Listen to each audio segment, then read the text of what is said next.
Hi guys, bali ito ngayon yung hog scale na inayos. Ngayon, yung load cell niya, kino-corner namin para tama yung mga corner section. Inayos namin yung section niya. Ayan.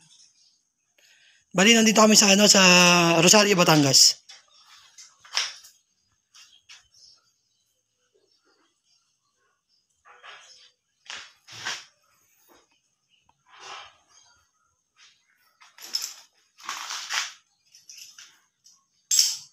Bali ito na yung timbangan na nagawa.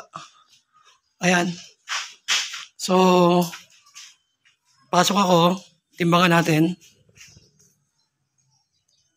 Yan. So, okay na siya.